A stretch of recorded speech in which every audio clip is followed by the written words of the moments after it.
Finalmente, Nicolás Maduro asumió su tercer mandato a pesar de la falta de evidencia sobre el resultado de las elecciones del 28 de julio. Con la toma de posesión celebrada un día después de una multitudinaria marcha de la oposición, tras la cual fue detenida y luego liberada María Corina Machado en un confuso episodio, Maduro quiso ponerle broche o acaso establecer una bisagra a la acusación de fraude de buena parte de la comunidad internacional. Se trata de un presidente blindado por las botas, no por los votos, en un país en el cual la cúpula militar controla puestos ministeriales, concesiones petroleras, proyectos mineros. Al acto asistieron solo dos mandatarios, el de Cuba, Miguel Díaz-Canel, y el de Nicaragua, Daniel Ortega, señal del rumbo autoritario adoptado por Maduro, con presos políticos antes y después de las elecciones y millones de venezolanos en el exilio. De hecho, el presidente electo, Edmundo González Urrutia, asilado en España, se vio impedido de ingresar en Venezuela desde República Dominicana, merced a los férreos controles en las fronteras y la promesa de encarcelarlo del ministro de Relaciones Interiores, Justicia y Paz, Diosdado Cabello, en la práctica el número 2 del régimen. ¿Cómo queda el patio? ¿Cómo queda la situación de Venezuela? Se lo vamos a preguntar a Claudio Fantini, politólogo, periodista, profesor, mentor de la carrera de Ciencias Políticas de la Universidad Siglo XXI, columnista de la revista Noticias. Claudio, la pregunta es, bueno, ¿y ahora qué en Venezuela? Bueno, ¿qué tal, Jorge? Un gusto dialogar con vos. Lo que está exhibiendo el escenario venezolano desde mi punto de vista es un conjunto muy complejo de paradojas, ¿no? Paradojalmente, el régimen está más débil que nunca y la figura de María Corina Machado está más inmensa y visible mundialmente que nunca. Nunca estuvo tan fuerte la imagen de María Corina Machado y tan empañada, tan debilitada la imagen de Nicolás Maduro. Sin embargo, eso no está indicando que el régimen esté desmoronándose.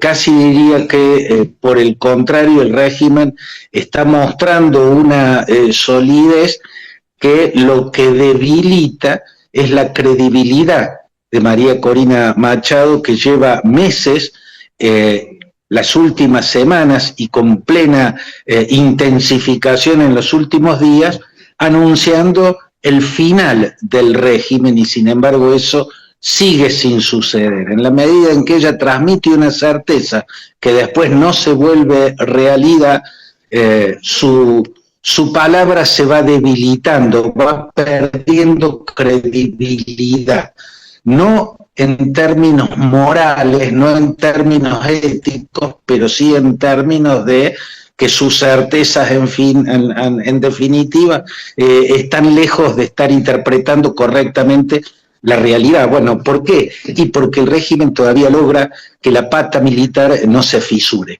Y mientras en el bloque militar no se produzca una fisura, un rompimiento, el régimen va a sostenerse. Ahora está más débil que nunca porque existió el 28 de julio. Y el 28 de julio cambia la situación respecto a todas las anteriores oportunidades en el que parecía a punto de desmoronarse y finalmente siempre sobrevivía. Recordemos, Jorge, que a mediados de la década pasada fueron más de 150 los manifestantes que murieron en las calles.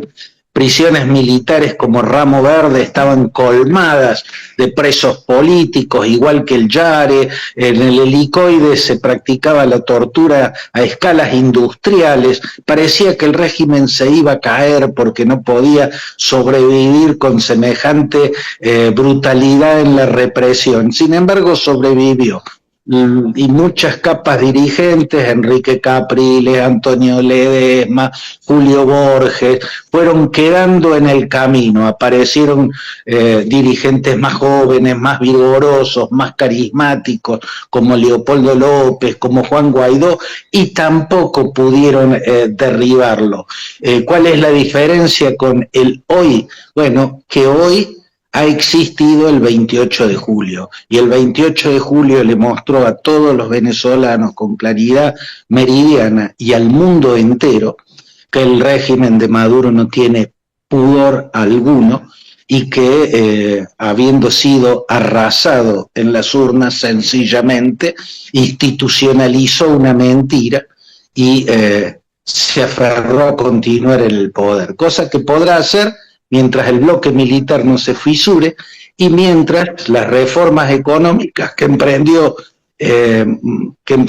Delcy Rodríguez, en la que la encabeza, sigan dándole un buen resultado, no para la población en general, que cada vez está más pobre, pero sí para la oligarquía de la nomenclatura, que está cada vez más rica. De hecho, la oposición esperaba un pronunciamiento militar, justamente. Tanto Nuno González Urrutia como María Corina Machado habían alentado. Pero pasó lo mismo que con Juan Guaidó. En su momento se esperaba también que los militares intervinieran y finalmente no lo hicieron. Así es, Jorge, porque hay un elemento en el régimen que es muy importante tener en cuenta, el aporte del G2. El G2 es el aparato de inteligencia cubano y es el que armó la estructura de poder. Empezó a armarla cuando todavía vivían Hugo Chávez y Fidel Castro. Esa estructura creada por el G2 está hecha a prueba de derrumbes, ¿no? Y sobre todo lo que ha desarrollado, que es lo que primero se había desarrollado en Cuba, es una gran capacidad de detectar a tiempo toda conspiración, todo movimiento de intrigas y de complots que puedan producirse dentro de la estructura militar. La gran especialidad del G2 es detectar a tiempo las conspiraciones y salir a conjurarlas en el acto con una inmensa eficacia. Lo demostraron en Cuba y lo están demostrando ya desde hace más de una década en Venezuela. Los gerardos, como le dicen a los agentes del G2, son una de las claves de la subsistencia de este régimen, ¿no? El régimen, al mismo tiempo que muestra putrefacción por dentro, al mismo tiempo que muestra su debilidad impresionante, bueno, muestra la dificultad para derrumbarse. No se derrumba. A mí me hace acordar a un cuento de Guadalupe Nettel, en el cual en una familia esta escritora mexicana describe un jardín de una casa donde hay un árbol milenario, ¿no? que nunca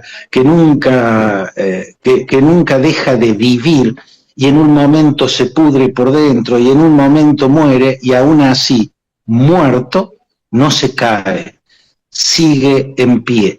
Eso es en este momento el régimen de Maduro, putrefacto por dentro, de muchos modos muerto, pero todavía de pie y sin dar señales de que esté por caerse. Claudio, ¿qué me decís de la presión internacional? Por un lado, 30 países, empezando por Estados Unidos y siguiendo por varios de América Latina y el Caribe, que no han convalidado las elecciones. Por el otro lado, Brasil, Colombia y México, que han enviado a sus embajadores a la asunción de Maduro, lo cual es una forma de legitimarlo. Y a su vez, Venezuela, con el apoyo de Cuba, que mencionaste, Nicaragua, Rusia, China, India. Estamos hablando de una presión internacional atenuada justamente por estos apoyos que tiene Venezuela.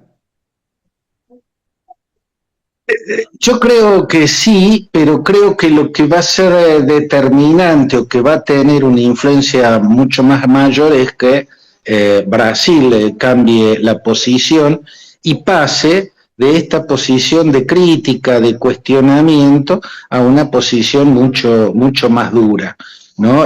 Gustavo Petro parece estar más adelante en eso. Gustavo Petro ha sido mucho más explícito en su condena al espantoso fraude que se ha perpetrado, no así Lula.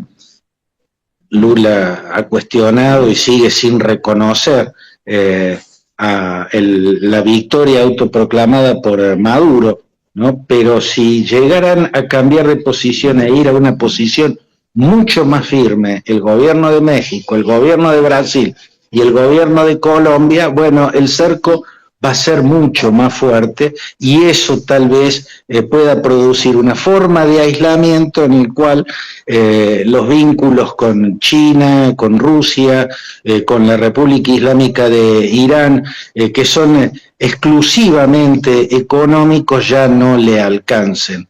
Pero bueno, no hay señales de que vaya a producirse. Yo creo personalmente, Jorge, que el secreto del régimen empezó, y es también creaciones del G2, desde la época de Chávez, que es generar vínculos con grandes negociados para tener elementos de chantaje y de extorsión.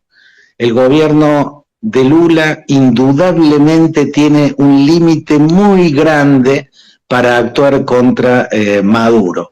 Y ese límite está dado por negociados que se habrán dado en su momento y que hoy le permiten al régimen tener elementos de extorsión. En Argentina lo hemos visto las valijas de Antonini Wilson, ¿no?, que un poco simbolizan ese mecanismo que se creó en los tiempos de Chávez. Chávez usó el petróleo venezolano, usó PDVSA para financiar la construcción de su liderazgo más allá de la frontera de Venezuela.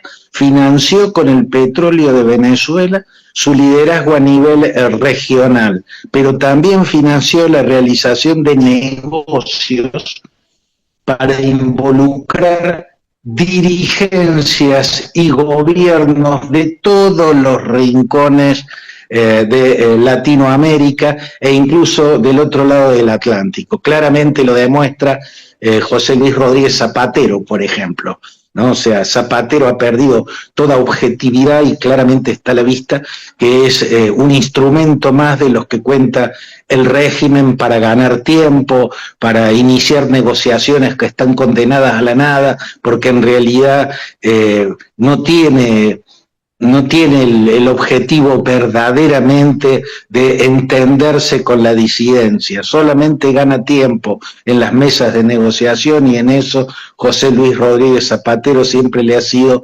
funcional, igual que muchas dirigencias de América Latina. Yo creo que esas dirigencias latinoamericanas y gobiernos latinoamericanos que tienen tanta dificultad para pronunciarse claramente, como lo hace por ejemplo Gabriel Boric, ¿no? Bueno, Boric no está manchado por los negociados ni por los petrodólares de PDVSA y puede opinar libremente lo que está a la vista de todos. No es el caso de Lula, no es el caso de Petro y no es el caso de Claudia Sheinbaum, no por ella, sino por, en su momento, el gobierno de Andrés Manuel López Obrador. En cierto modo, Lula está condicionado por el PT, Petro está condicionado por las negociaciones con el Ejército de Liberación Nacional, que tiene base también en Venezuela. Sheinbaum puede apelar a la doctrina Estrada de México. Ahora me pregunto, con la asunción de Trump y de un secretario de Estado como Marco Rubio, ¿puede cambiar algo? Bueno, hay que ver dónde pone su atención Donald Trump. Yo creo que la atención de Donald Trump va a estar en la relación con Latinoamérica, concentrada en la competencia con las inversiones chinas. No creo que las metas de Donald Trump están puestas en otras partes del mundo. Creo que apunta, y lo ha estado describiendo, al hablar de una posible compra de Groenlandia, al hablar de convertir a Canadá en el Estado 51 de la Unión, al hablar de dejar atrás el tiempo que se inició con los acuerdos entre Jimmy Carter y Omar Torrijos para volver a controlar el canal de Panamá. Ahí lo que se ve es un Donald Trump pensando como piensa el mundo Vladimir Putin, ¿no? Vladimir Putin ha vuelto a la cultura expansionista de la Rusia de los zares, que también fue interpretada y ejecutada por la Rusia soviética. Bueno, Putin ha puesto a Rusia en expansión, Trump no ha sido un crítico de ese expansionismo, es como que ideológicamente está muy cerca del ultraconservadurismo que expresa Putin y de esa forma de nacionalismo que le confiere a Rusia el rol relevante y el derecho a sumar territorios en la parte del mundo en la que está. Del mismo modo ve a los Estados Unidos. Le parece que Estados Unidos tiene el derecho natural, ¿no?, de agigantarse, triplicaría su territorio si logra la anexión de Canadá y si logra sumar la isla más grande del mundo, que es Groenlandia. Ahí van a estar puestos los principales esfuerzos de Donald Trump, y en cuanto a Latinoamérica creo que el principal esfuerzo va a estar en frenar el avance chino, que es muy fuerte, ¿no?, que ha logrado relaciones muy profundas en términos económicos con Brasil, con Perú fundamentalmente, así que para mí es un enigma a esta hora cuál va a ser su verdadera voluntad de presionar para que cambie la realidad en Venezuela. Claudio Fantini, profesor, muchas gracias por la clase. Ha sido un gusto muy grande, Jorge. Un abrazo grande y hasta cualquier momento. Lo mismo digo, un fuerte abrazo. Y esto ha sido Cuarto de Horas del programa de Cadal TV que se retransmite por el canal E de Buenos Aires. Nos reencontramos en la próxima. Chao.